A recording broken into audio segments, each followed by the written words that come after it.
সমস্ত ছবির মধ্যে আমি রং দিয়ে গল্প বলতে চেষ্টা করেছি।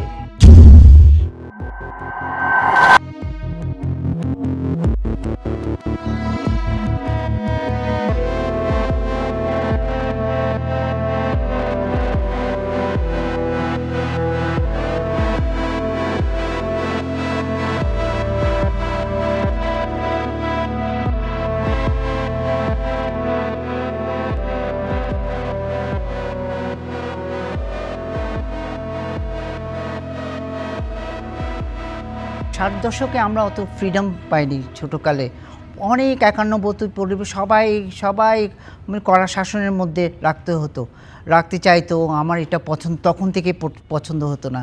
আমাকে বাধ্য করে পড়াতে বসাতে হতো, বাধ্য করে ঘন্টার পর ঘন্টা পড়তে হতো। আমার পড়াশোনাটা কখনো আমি উপভোগ করিনি। আমি চাইছি অন্য কিছুতেও যে জীবন সাজাতে চাই, সেটা আমি পারি নাই। তো এখন সময় এসছে, আমি যেটা পারি না এখন আমার ছবির মাধ্যমে, আমার রঙের মাধ্যমে, আমার স্বাধীনতার মাধ্যমে আমি এটা দেখাতে চাই।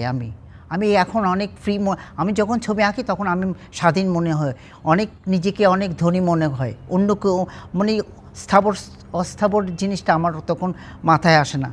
আমি তখন অনেক আমি অনেক উঁচুতে চলে যেতে পারি, অনেক একটা অন্য জগতে যেতে পারি।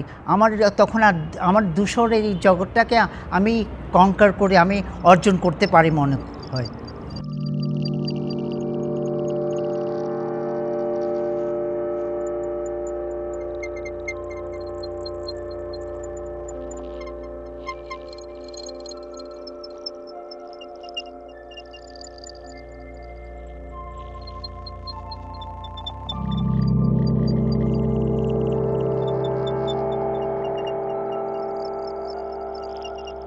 আমি যখন যে কোনো এলিমেন্টস দেখলে ওটাকে নিয়ে ভাবতে থাকি, এটা আমি আমার ছবিতে কীভাবে ইউটিলাইজ করতে পারি, এটা নিয়ে আমি খুব এবং ওটার অ্যাপ্রিপিয়েশনটা যাতে আসে, আমি কাজে লাগাতে পারছি কিনা ওটা নিয়েও ভাবি। আমি যে কোনো জিনিসকে কাজে লাগাতে চাই, যে কোনো সাবজেক্টকে। রঙটাকে আমি আমার স্বাচ্ছন্দ্য মতো ব্যবহার করেছি। আমি কোনো কিছু চিন্তা করি না যে এখানে এটা করব কি না। যখন যেটা কাছে পেয়েছি ওটাকে ইউটিলাইজ করেছি আমার আপন মনে।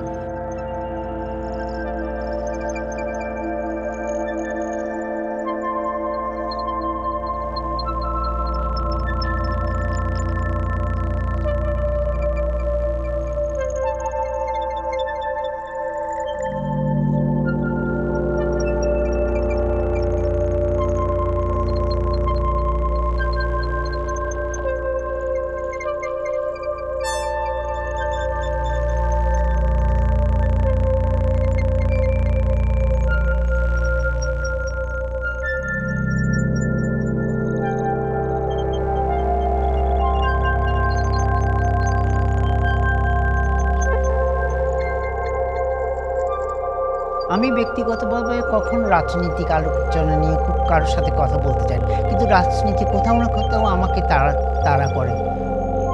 সমাজের দিকে তাকালে, পরিবেশের দিকে তাকালে, আমাদের রাষ্ট্রীয় ব্যবস্থার দিকে তাকালে, মানুষের সাথে মানুষের যে এক ধরনের উগ্রত স্বভাব, এগুলো আমাকে খুব ভাবায়।